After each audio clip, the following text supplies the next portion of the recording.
Former Justice Minister Alan Shatter called it state-approved grave robbery. Critics say it's a double tax on hard-earned assets, but supporters say inheritance tax is vital, ensuring that wealth is redistributed for the greater good. I want to go to you now, Kieran. You're very welcome. Thank you. You're up from Cork with us. I know you spent most of your adult life teaching in London, but then your mother passed away in 2008, correct. And then in 2022 your dad died, and you inherited the family home at that stage. Yeah. Now, you had a pretty hefty tax bill for that. Yeah, I mean, I took advantage. I availed of the inheritance threshold at the time, which was €335,000, but I still had an inheritance tax of €165,000. And as you say, I was living and working in London, and I had to pay the inheritance tax within the year. So it meant that I had to sell my house in London to be able to come back to Ireland. I moved back to Ireland at Christmas in 2022, happy to do so. I went back to college, I did volunteer work with Husky Rescue Ireland, and what was important to me was I paid the inheritance tax, no problem, but I felt that it was fair to everybody, you know, that I had paid what other people would have had to pay in that situation. And why was it important to you to hold on to your parents' home? Well, even though I lived in, I'm one of 4 boys, but even though I lived in London, I regularly came back 8, 9, 10 times a year to visit my parents, and I have great sentimental attachment to the home, and it was always in the plan to eventually come back to Ireland to live. And because I was single, my parents were happy, and I was fortunate enough to be able to inherit the family home, which is what they wanted, and my brothers were happy with that situation as well. Okay, so as you say, you came back. Yeah. But since then, your life has taken a bit of a turn. So about a month ago, I was diagnosed with mantle cell lymphoma, and I have completed 2 rounds of chemotherapy, and I begin with my 3rd round next week. And I just want to say thank you to all the nurses and the doctors in Cork University Hospital for the excellent care. Now, this cancer, unfortunately, it's not curable, but hopefully it can be put into remission, and in which case I have many years, happy years of continuing living in the house down in Cork. But I suppose it does get you thinking about things that maybe you wouldn't have had to think about for a long time. Absolutely. Like my wish is that when I die, is that the house would still remain within the family. But the way the situation is at the moment, the way the inheritance tax is, that won't be the case. I'm single, I have no children, I have 8 nephews and nieces. So if my wish is that the house remains within the family, I would have to choose one of the 8 nephews and nieces, which would be very difficult to do, you know, it would be very difficult. They're all in their 20s, some of them live abroad, work abroad, they all live at home. None of them could afford, I would only be able to give 40,000 tax-free inheritance to one of them. So yeah, so a nephew and niece, just to be clear to people, if you had a child and you wanted to pass on the house to one of your children, they could inherit a house worth up to 400,000 without paying any tax. So you only pay tax on the value over that. For a nephew and niece, that's just 40,000. 40,000, which in that case would mean that whoever I gave it to, they would have to come up with an inheritance tax of €250,000, which will mean that the house will have to be sold. And to me, that just does not seem fair. I've paid the inheritance tax once. I wanted to remain within the family, and I'm being discriminated only because I'm single and I have no children. Whereas if I had 2 children, I wouldn't have this problem. I wouldn't have to be worrying about what would happen to the house because it wouldn't be an issue. It wouldn't be an issue.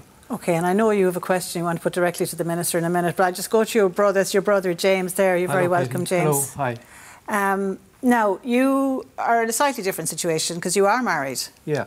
But you don't have children. We don't have children.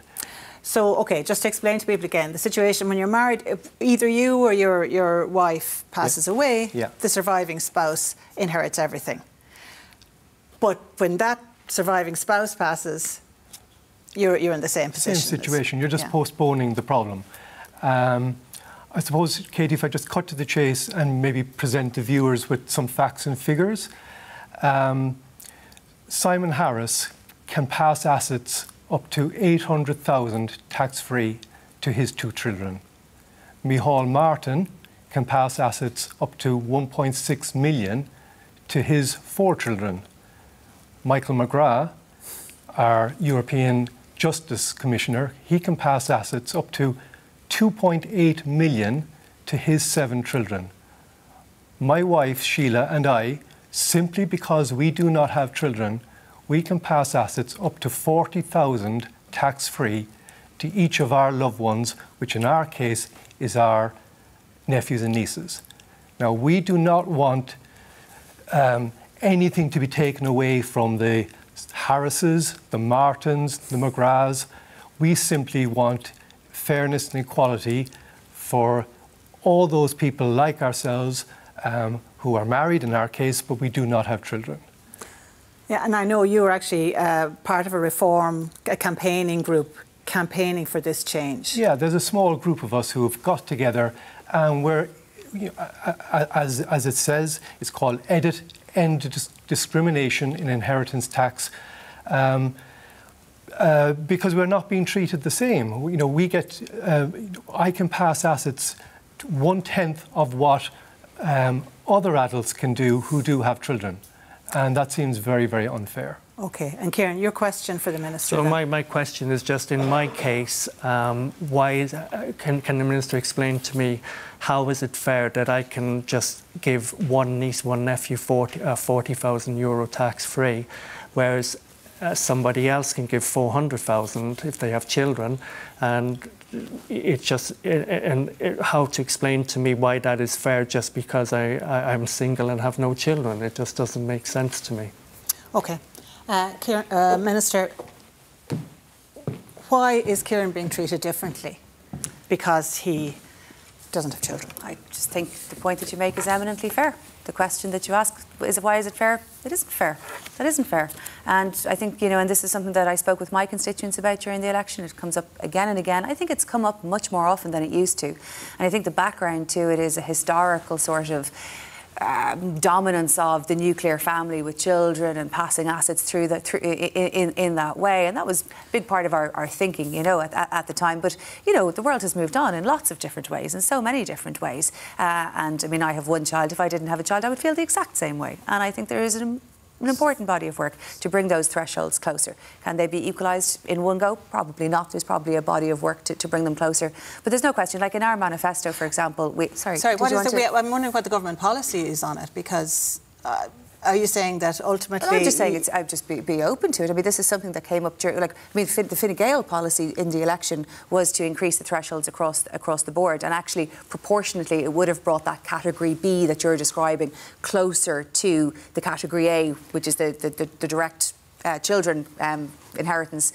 But I mean, it's absolutely a budgetary matter. I'm simply reflecting that what you're saying is something that I find very sensible, very fair. It reflects what my constituents said to me during the election, and I think it is a body of work to be considered by the Department of Finance as you go up to the budget. But your party policy is to maintain those bands, to separate out what can be given to direct relatives. Well, to be honest, so are you saying your belief is different to no, I'm not. I just don't agree with your presentation of it. What our focus was to try to reduce the burden of inheritance tax, and to do that across the different bands. But actually, when we were setting out new bands, we were bringing them closer together. Now, not enough in the way that you're describing, but I do think there's a really open conversation there. There's a tenfold difference. I mean, they're not even in the same ballpark. From the manifesto, they brought them closer. So I'm saying I think that's an open conversation. I think it's an important conversation. It also reflects what the Commission on Taxation said about bringing those thresholds closer together. I think it got more to the point of equalising them. I'd be bringing them closer, in a measured, incremental way over a series of budgets. But I just would be very open to that. I do think it's a big body of work for the Department of Finance, and it's one that would, I think, take some time. But I think the basis of what you're saying is very fair. Tom McDonnell, is that what you were on the Commission? I was. On taxation. Is that what it said? We did say that the two groups should be brought closer together, and I certainly sympathise with Kieran. Obviously, you are being discriminated against. There's a 10-to-1 ratio that is there. However, when we said that the groups should be brought closer together, it was in the context of the Tax Commission talking about increasing taxes overall.